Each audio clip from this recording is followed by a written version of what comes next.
인천 경영포럼 회원으로 반갑습니다. 저도 사실은 인천이 제 위의 고향이에요. 그리고 제가 군대 생활을 한 실질적으로는 관계적인 부담까지 하면 한 47년을 근무했어요. 엄청나게 했죠. 그런데 인천에서 제가 3년을 근무했어요. 물론 군인의 생활이라고 하는 게 전국을 다 이렇게 돌아다니고 그래도 한 지역에서 3년 근무하면 꽤 많이 근무했다. 그때 제가 근무한 곳은 지금 오공수회단 있죠? 이게 백마장이 있잖아요. 아까 이제 우리 기관장님들하고 얘기를 나눠보니까 백마장에 대해서 저보다 더 많이 알고 계세요. 또 군대에 관련해서도 저보다도 훨씬 더 깊은 그런 식견을 가지고 계신 분들이 있어서 제가 좀 강의하기가 조금은 이렇게 좀 떨립니다. 오늘 사실은 저는 한 200여 명 된다고 해서 그것이 잘 전달되려면 시나리오로 이렇게 하는 것이 잘 전달되겠다 하는 생각을 해서 그렇게 준비를 해야 하는데 그냥 서서 스탠딩을 해도 되게 될 뻔했다 하는 생각을 좀 합니다. 그러나 내용에 충실하기 위해서 준비되는 시나리오를 해야 여러분들 시간을 맞춰드릴 것 같아요. 지금 50분이라고 그랬는데 좀 땡겨주면 더 기분 좋죠? 그렇지 않습니까? 저는 이제 인천과 관련된 지역에서 또 부천에서는 또 부천대학 총인교수를 했어요. 3년 동안. 그래서 이제 그때도 이제 부천 지역에 사는 분들 최고 경영자과정 오시는 분들 안보교육이나 정상수가 있었는데 그때 이들이 이렇게 서로서로 생각합니다. 그런데 제일 강의 잘했다고 하는 것은 짧게 하는 것이 제일 잘했다고 그러더라고요. 역시 그 아주 간명하게 짧게 해주셔서 너무 좋았습니다. 하는 말씀 많이 드렸는데 오늘 하여튼 그런 의미에서 시나리오를 중심으로 말씀드리겠습니다. 하여튼 반갑습니다. 우리 국방안보포럼은 국회에 소속되어 있는 산안법인입니다. 그래서 우선 정치적으로는 중립성을 유지하고 있고요. 우리 국방안보에 대한 의의를 수렴해서 그것을 국방정책에 반영을 거래하는 그런 조직이다. 이렇게 여러분들이 이해하시면 좋을 것 같습니다. 오늘 그래서 육해공군 관계자분들이 많이 오셨는데 우리 이제 해군 대통령께서는 무한석 대통령께서는 인천에서 근무하셨죠. 미양도 가셨고 우리가 아마 해군들 치고 인천을 거치지 않은 분이 별로 많지 않죠.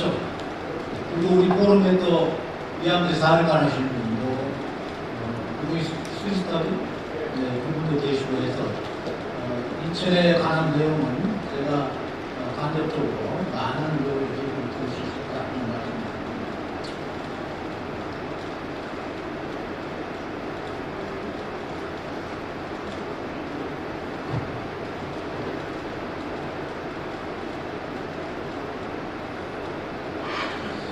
오늘 사실 6.25 전쟁을 얘기를 하려고 하니까 참 옛날에 했던 일들이 서로서로 생각이 납니다.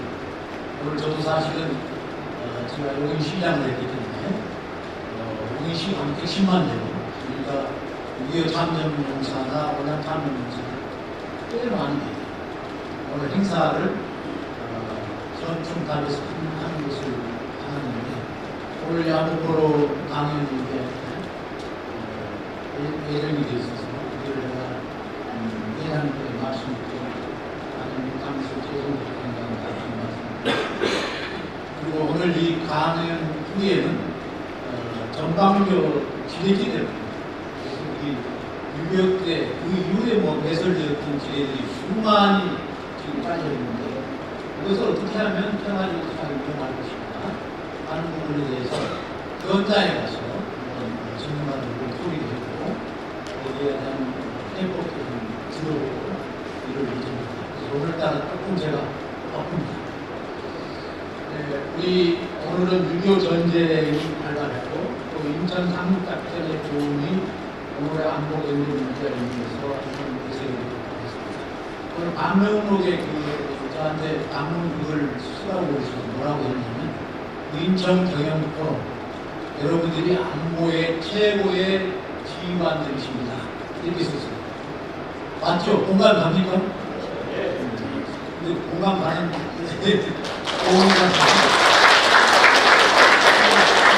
안보의 최고가 경제예요.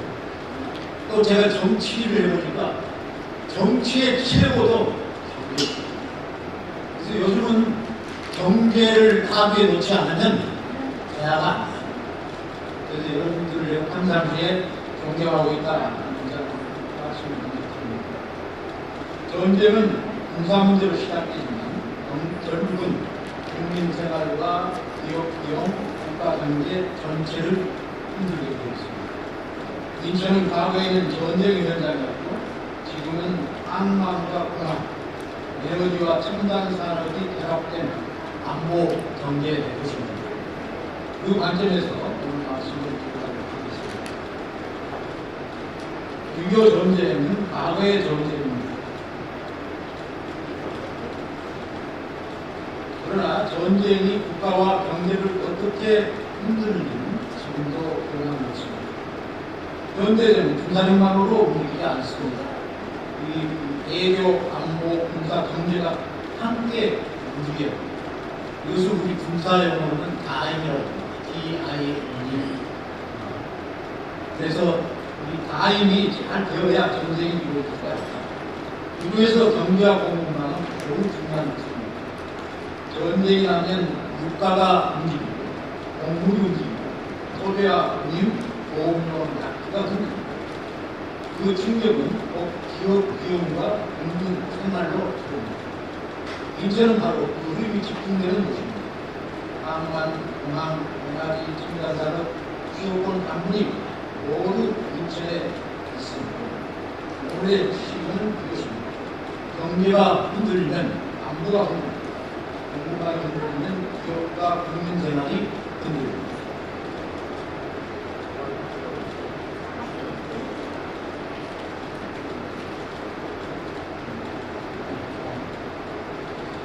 위에서 우리가 본 것은 전쟁사 자체가 아닙니다. 우리가 무너질 수 있는 위기에서 어떻게 버텼고 어디에서 전환점을 만들었는가를 봐야 합니다. 대한민국은 낙동강 방선까지 밀렸습니다. 그 위기에서 인천 삼각장이라는 전략적 기동이 나왔습니다. 위기에는 버티는 힘도 필요합니다. 그러나 어느 순간에는 판을 바꾸는 판단이 필요합니다. 기업도 위기에 처했을 때 단순히 버티는 것만으로는 부족합니다. 상황의 흐름을 바꾸는 근본 전환이 전략이 필요합니다. 인천 상륙작전은 군사작전이지만 동시에 위기 속에서 판을 바꾸는 전략적 판단의 사례입니다. 낙동강 방어선은 단순한 전선이 아니었습니다. 대한민국이 더 이상 물러설 수 없는 마지막 선입니다. 서울 수복은 전쟁이 끝이 아니었습니다. 전쟁은 1953년 7월 27일 정전협정까지 이루어졌습니다. 그래서 인천 상륙작전의 의미를 정확히 봐야 됩니다. 그 작전은 전쟁을 끝낸 시간이 아니라 전쟁의 흐름을 바꾸는 전환점입니다. 전쟁을 지휘하다 보면 공격과 방어는 따로 떨어져 있지 않습니다. 지키면서 기회를 만들고 기회가 왔을 때 전세를 바꾸는 결단이 필요합니다. 위기의 첫 교훈은 분명합니다. 전략적 위기에는 버티는 힘과 전세를 바꿀 판단이 함께 필요하다. 이런 말씀을 드립니다. 인천 상륙작전은 정면으로 밀어붙이는 작전이 아니었습니다. 적이 예상치 못한 후방을 찌른 작전이었습니다. 전선에서 계속 힘을만 밀면 전쟁은 길어질 수 있습니다. 그러나 보급성과 지휘체계를 흔들면 상대의 전쟁 지성 능력은 급격히 약해집니다. 인천은 결코 작전하기 쉬운 곳이 아니었습니다. 하지만 성공한다면 전쟁의 흐름을 바꿀 수 있는 전략적 공간이었습니다. 인천 상륙작전의 본질은 위험을 감수하더라도 적의 후방을 흔들어 전쟁의 흐름을 바꾼 전략적 대기동이었습니다.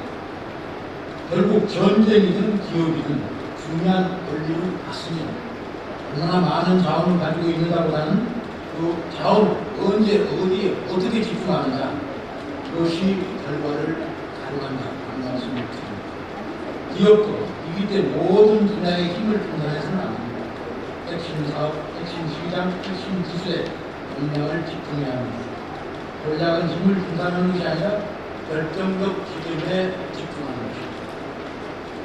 인천은 과거 상륙작전의 현장이었습니다. 지금은 항만, 공항, 에너지, 첨단 산업이 결합된 수도권 경제의 안보 플랫폼입니다. 인천항은 원자재 에너지, 수출입 물류의 연계입니다. 인천국제공항은 항공물류의 글로벌 연결의 핵심입니다.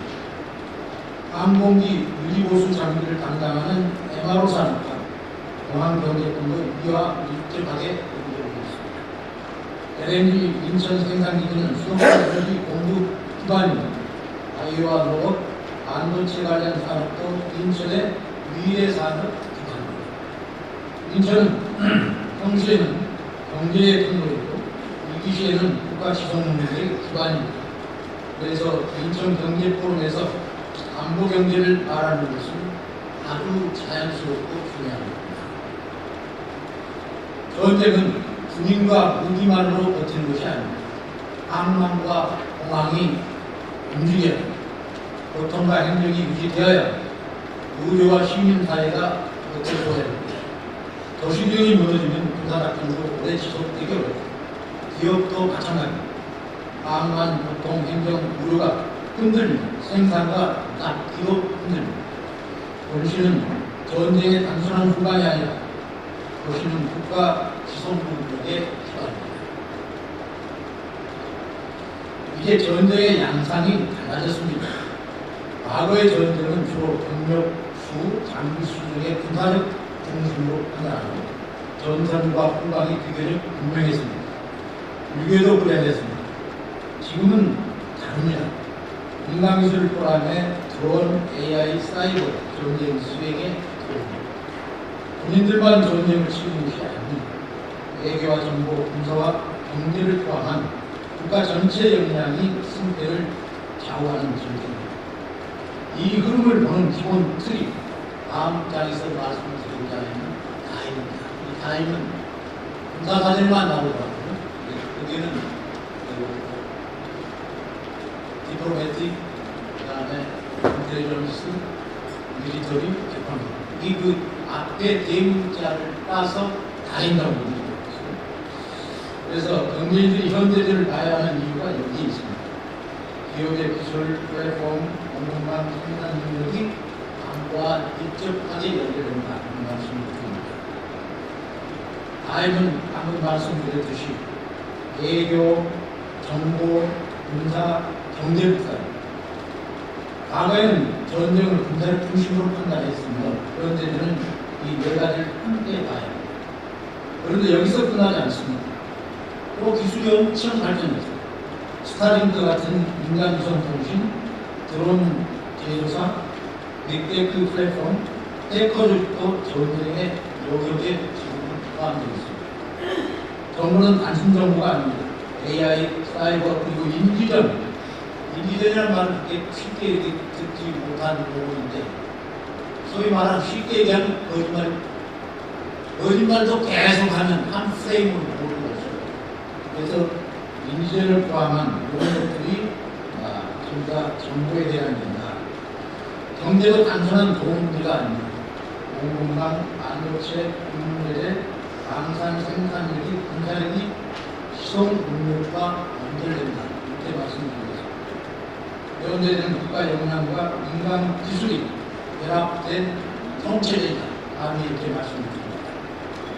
전쟁은 첫 타격만으로 끝나지 않습니다. 오래 버틸 수 있는 나라가 전쟁의 주도권을 잡습니다. 탄약과 장비가 있어야 오래 싸울 수가 있습니다. 에너지가 있어야 군과 산업이 움직입니다. 물론은 단순히 운송이 아닙니다. 탄약, 연료, 전기, 부품을 필요할 때 넣어주는 접시 보급물을 말합니다. 옛날에 우리 군대 그 2발 2분일터 4호 3턴에 싣고 다니는 그 좁은 도로를 싣고 다니는 그런 상황을 연상할 수가 있는데 지금은 이제 그게 아닙니다. 금융과 재래 대응도 장기전의 기반입니다. 국민생활 안정도 전쟁 지속 능력입니다. 경제와 산업이 무너지면 군사력도 오래 버티지 못합니다. 문제는 전쟁의 피해 대상이면서 동시에 전쟁을 견디는 힘이다. 이렇게 말씀드리겠습니다. 우크라이나 전쟁은 현대전의 변화를 앞쪽에서 보이는 사례입니다. 우리 이제 우크라이나 전쟁과 중동 전쟁을 소개를 드렸는데요. 드론이 전장을 바꿨습니다. 스타링크와 휴대폰이 정부의 흐름을 바꿨습니다. 곡물 가격은 생활비로 들어왔습니다. 이 155mm 포탄은 방산 생산 능력의 중요성을 다시 보여줬습니다. 그리고 방산 강국으로 등장하게 됩니다. 먼 나라 전쟁이 한국 기업의 공간, 납기, 공급망, 시장 위협으로 들어왔습니다. 이 전쟁은 군사전이면서 정보전이고 동시에 경제전입니다. 우크라이나 전쟁이 보이는 가장 큰 변화는 전선과 후방의 경계가 약해졌다는 것입니다. 통신이 살아있으면 시민의 휴대폰으로 정보망이 됩니다. 이번에 실제로 이란에서 미군들하고 이렇게 전쟁을 할 때 그 시민이 평범하게 휴대폰 가지고 알린 정보를 가지고 자료를 가지고 드론으로 타격해서 성과를 본 그런 사례가 많이 있었다. 그래서 통신이 살아있으면 시민의 휴대폰도 정보하되고 그 정보가 드론과 연결되면 곧 타격으로 이루어집니다. 각단 드론이 비싼 장비와 방공체계를 흔드는 시대가 왔습니다. 저비용 장거리 드론은 상대의 방공용 부담을 크게 키웠습니다. 이란이 개발한 사회적 위인도 그런 흐름을 보여주는 대표적인 사례입니다.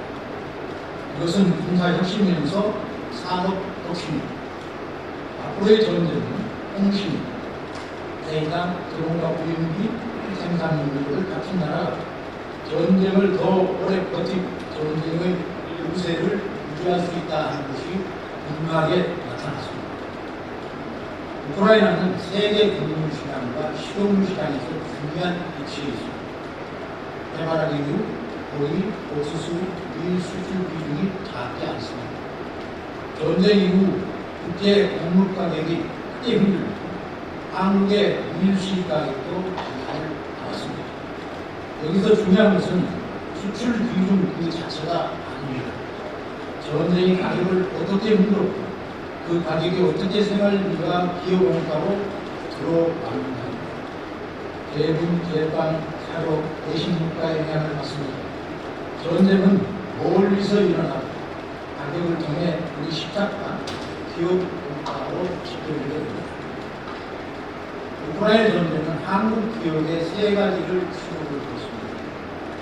여러분들이 뭐 다 아시겠지만 소재 공급망은 특정지역 의존이 위험하다는 점을 보여줬습니다. 155mm 포탄 문제는 탄약과 방산 생산 능력이 전략 자산이라는 것을 알았습니다.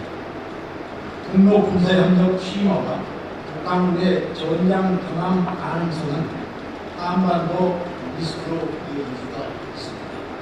과거에는 우리가 월남전 참전하시는 분들이 우리에게 전쟁을 경험하게 유리한 수단입니다. 이제 북한애들이 전대전에 대한 경험을 우크라이나에 가서 터득합니다. 그래서 그 리스크가 앞으로도 우리에게 있다. 이런 말씀을 드립니다. 경제의 관점에서는 원가, 납기, 시장 위험을 함께 봐야 소재 가격은 원가를 흔들고 물류, 차익은 납기를 흔듭니다. 방산 수요와 기정한 리스크는 시장을 흔듭니다. 이제 최근 이란 관련 중동 분담과 해상 포탄 문제입니다. 이 문제는 막연히 국가임금 수만 보는 것으로 기억합니다. 통로를 구분해야 합니다. 호르무즈와 홍해, 수혜주는 모두 국제 강입니다. 다만 한국 경제가 체감하는 핵심 리스크가 다릅니다. 호르무즈는 중동 원유와 LNG가 집중되는 에너지 병목입니다. 동해아 수혜주는 아시아와 유럽을 잇는 핵심 물류 항로입니다. 희망공구에는 비용과 시간을 너무나 많이 봅니다. 통로를 공부해서 경제에도 영향을 미치게 됩니다. 그걸 감안해 주셔야 되겠습니다. 호르무즈 해협은 중동 원유와 LNG가 세계 시장으로 나가는 핵심 경로입니다. 특히 한국을 비롯한 아시아 경제에는 유가, LNG 가격, 전력 등 석유 화학 공가로 됩니다. 동해아 수혜주는 아시아와 유럽을 잇는 핵심 항로입니다. 이 항로가 불안해지면 대유럽 수출입뿐이 납기, 보험료가 힘듭니다. 두 항로 모두 국제 무역 항로입니다. 다만 한국 기업이 체감하는 직접 리스크가 얼마나 문화에 따라서 차이가 또 있습니다. 다음 슬라이드는 호르무즈가 왜 아시아 경제에 중요한지를 보여줍니다. 호르무즈를 통과하는 원유와 LNG의 상당 부분은 아시아권, 한국도 이 흐름 안에 있습니다. 따라서 호르무즈가 흔들리는 중국만 흔들리는 것이 아닙니다. 한국의 에너지 수입 비용과 산업 원가가 함께 흔들립니다. 중동 긴장이 완화되는 규모로 가져야 비용 리스크가 바로 사라지는 것은 아닙니다. 그래서 현재 이러한 경쟁이 매스컴에 나오는 건 합의가 됐지만 이 리스크는 언제 또 재발할지 모른다. 그래서 항상 용기를 줘야 되는 것입니다. 상황의 안정성, 보험료, 운임, 재발 가능성까지 봐야 합니다. 호르무즈는 열려는가 닫히는가 보다 안정적으로 열려진다가 중요한 부분입니다. 한국의 대유럽 수출통은 호르무즈가 아니라 동해아 수혜주 항로에 영향을 받습니다. 동해가 불안하면 선박은 희망으로 달라야 됩니다. 거리와 시간이 늘면 운임, 연료비, 보험료, 제어 비용이 올라갑니다. 기업에는 납기 지원과 대양 리스크로 나옵니다. 해상 교통론 리스크는 결국 기업의 비용 구조를 바꿉니다. 중동의 군사적 긴장이 한국 기업의 물류로 나오는 것입니다. 이번 전쟁에서, 이란 중동 전쟁에서 정말 뼈저리게 느꼈던 것은 무방비라고 해서 자동으로 움직이는 것은 아니다 하는 것을 봐야 됩니다. 우크라이나 전쟁을 봐보고 있습니다. 나토와 EU가 대체로 공개했지만 각국의 지원 속도와 범위, 자국의 이익과 국내 정치에 따라 아주 달랐다는 것을 볼 수 있습니다. 중동의 위기에서 미국과 우방, 이스라엘과 주변 국가는 각자의 이익과 부담을 빠져가면서 움직였습니다. 우방이라고 해서 언제나 자동적으로 절대적으로 움직이는 것은 아니다. 결국 동시에 신뢰를 쌓아놓지 않으면 위기 때 협력은 쉽게 만들어지지 않는다. 그런 말씀을 드립니다. 국가 안보도 기업 경영도 같습니다. 동시에 관계, 동시에 신뢰, 영사의 네트워크가 이기 때 서로 힘이 됩니다. 그 힘이 되는 요소를 평상시 잘 관리하는 것 같다는 말씀을 드립니다. 우크라이나는 육상전, 장기전, 드론전의 성격이 강합니다. 중동은 해상교통과 에너지의 성격이 강합니다. 방식은 다르지만 도움은 같습니다. 우방국, 경제산업, 생산량, 공급망이 중요합니다. 전쟁 방식이 달라도 비용은 결국 기업과 국민 생활로 전환합니다. 정시 신뢰와 공급망 협력이 이기 때 작동한다는 것을 명심해야 합니다. 이제 한반도 문제입니다. 우크라이나와 중국은 남의 나라가 이야기가 아닙니다. 그 교훈을 한반도에 적용해야 합니다. 남북 관계는 세 가지 측면으로 봐야 합니다. 다이문 분석 틀입니다. 전략권과 교육의 핵심 교육과 핵심 쟁점입니다. 국민공감대와 긴장 아니면 아주 방향입니다. 이대로 구분해서 우주가 보입니다. 다임으로 보면 대한민국 전체 국력과 수용력 측면의 의미는 분명합니다. 이것을 아마 부정할 분은 없으실 거예요. 외교, 네트워크, 경제 규모, 산업 기반, 첨단 군사 역량에서 우리가 확실합니다. 다만 북한은 핵 미사일 장사정보라는 비대칭 위협을 하고 있습니다. 비대칭 위협은 하여튼 우리하고 비교해서 절대 위에 있는 게 우리가 절대 역사의 일이 없냐 이것을 우리가 생각하는 것 같습니다. 따라서 한국 판단은 자만도 아니고 공포도 아니어야 합니다. 대한민국의 역량을 바탕으로 주도적 안보 체계를 완성해야 합니다. 이 비교가 전략권 핵은 요구와 연결됩니다. 전략권 회복은 조건 충족 논쟁에 보는 것은 아닙니다. 조건이 되면 전환한다는 방식은 시야는 지연으로 갈 수 있습니다. 제가 사실은 대표를 해서 연합사 훈련에 선임 관찰을 했습니다. 그때 연합사령관이 슈주장입니다. 그 다음에 합참장이 그때 공기생기는 김태형 합참장입니다. 그때 전략권 전환을 중심으로 해서 연습했어요. 그때 슈주장군의 말씀은 정말 한국이 무쇠한 이유를 분석을 해봅니다. 우리 어렸을 때부터 게임방이 많이 되잖아요. 요즘은 전부 전략을 전부 인터넷으로 합니다. 그렇기 때문에 이 선설님이 미군들이 따라갈 수 없어요. 그래서 대단히 우수한 능력을 가지고 있다 하는 평가를 받았던 그런 기억이 납니다. 조건이 되면 전환한다는 방식은 시야넘는 지원으로 가지고 있다. 필요한 것은 목표 지점과 모든 목표들을 설정하고 업무과 일정을 병행하고 당근을 모두를 서로야 합니다.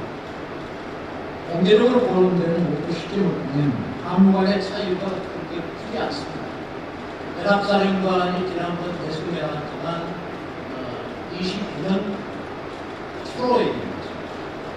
우리 지금 국방부에서 연장하는 것은 28년 아닙니다.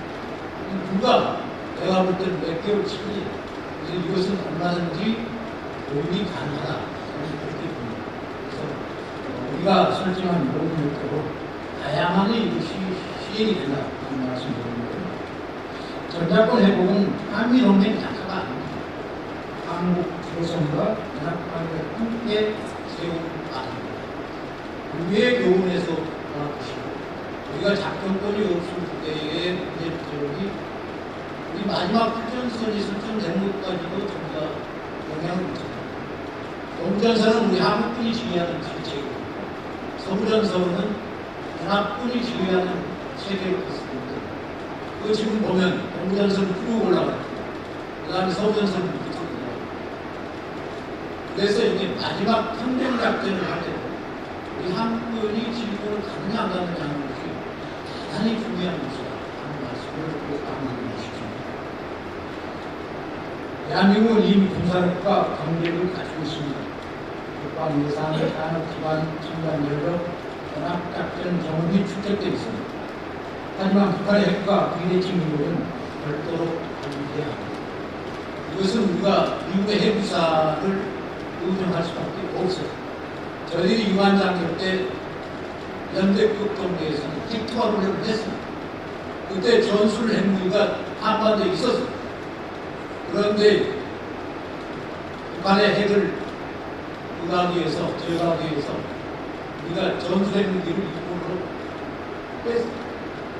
그거에 답입니다. 그리고 사거리의 문제가 아닙니다.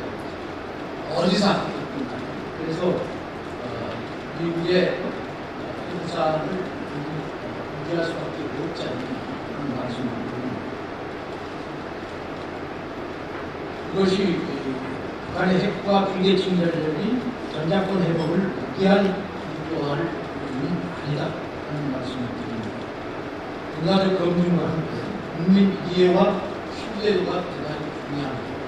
국민들을 설득시켜야 합니다. 국민들이 그것이 무언이 이것이 우리 국방의 역량이 약화된다는 것에 대해서 무효심을 해주세요. 전작권 회복은 대한민국의 역량에 맞는 안보 체계를 만드는 하나의 과정이다. 9.19 군사합의는 상호 신뢰만을 전제로 하는 합의가 아니었습니다. 유발 충돌을 막기 위한 긴장 바다에 장치했습니다. 굉장히 제한적입니다. 북한은 군사 분계선 MDL을 사실상 국경선으로 붙이려는 움직임을 지금 하고 있고 거의 완성되는 단계까지 가 있습니다. 여기에 무인기, 오물풍선, 확선 방송 같은 국지적 긴장 요인이 겹치면 군사적 충돌은 생길 수 있습니다. 전혀 무관하다 이렇게 보시면 안 됩니다. 그래서 긴장화나 국제적 대비태세를 함께 관리해야 합니다. 다만 우리 정부 당국 문제를 합니다. 대화의 문을 열어줘야 합니다. 안보는 결국 헌신 아닙니다. 자주국방, 수용외교, 조속한 전작권 회복은 오늘의 안보 환경 속에서 함께 검토해야 할 방향입니다. 핵 추진 잠수함도 정확히 구분해야 합니다. 행무장관은 다른 개념입니다. 장기 장항 저항성, 은밀성, 공군의 작전 임무를 통해 전략적 억제력을 높이는 해양 안보의 핵심 기술입니다. 평화가 곧 성장이고 평화가 곧 민생이라는 의식도 여기서 자주국방과 실용에게는 함께 해야 합니다. 여기까지를 정리하는 흐름은 하나입니다. 유교에서 출발한 현대정부가 경제안보, 안보안보 안보로 이어졌습니다. 안보는 군사만 문제가 아닙니다. 경제, 지역, 시민, 외교, 기술이 함께 작동해야 합니다. 최종 목표는 전쟁이 일어나지 않도록 하는 환경을 만드는 것입니다. 전쟁 없는 대한민국이 가장 큰 안보다 하는 말씀을 강조합니다.